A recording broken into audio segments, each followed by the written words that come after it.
কেউ যদি আমাদের ন্যায্য অধিকার না দেয়, আমরা চুপ করে বসে থাকবো না। সেই অধিকার আদায়ের জন্য আমাদের লড়াই চলবে ইনশাআল্লাহ। মানুষের বসবাসযোগ্য একটা বাংলাদেশ চাই।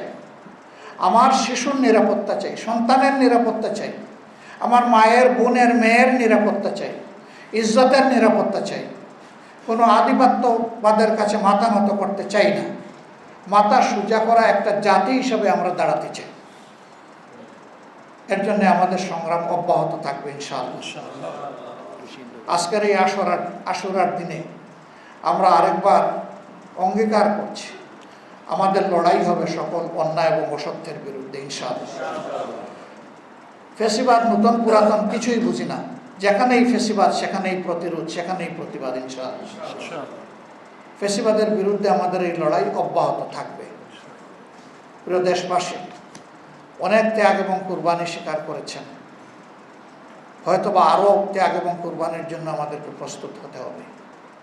কেউ যদি আমাদের ন্যায্য অধিকার না দেয়, আমরা চুপ করে বসে থাকবো না। সেই অধিকার আদায়ের জন্য আমাদের লড়াই চলবে ইনশাআল্লাহ। আমরা দেশবাসীর সাথে আছি এবং দেশবাসীকেও আমরা আহ্বান জানাবো, যতক্ষণ পর্যন্ত ন্যায় এবং কল্যাণের উপরে, দেশের স্বার্থের উপরে, আমাদের স্বাধীনতা সার্বভৌমত্বের পক্ষে আমাদের ভূমিকা থাকবে, আপনারা আমাদেরকে দোয়া করবেন, আপনারা আমাদেরকে সহযোগিতা করবেন, আপনারা আমাদের পাশে থাকবেন। কিন্তু যদি দেখেন যে আমাদের কোনো কার্যকলাপ দেশ এবং জাতির বিপক্ষে হচ্ছে, আমাদের সমালোচনা করবেন, আমাদের ভুল ধরে দিবেন, প্রয়োজনে আপনারা প্রতিবাদও করবেন। আমরা স্বাগত জানাব। প্রিয় বাংলাদেশকে আল্লাহ তাআলা সকল ধরনের ফেসিবাদের হাত থেকে মুক্ত করে দিন। প্রিয় বাংলাদেশকে একটা বসবাসযোগ্য সম্মানের জাতি হিসাবে মাথা উঁচু করে আল্লাহ তাআলা আমাদেরকে দাঁড়ানোর তৌফিক দান। আমাদের সীমান্তে কিছু সমস্যা আছে, আলহামদুলিল্লাহ আমাদের দেশবাসী ঐক্যবদ্ধ।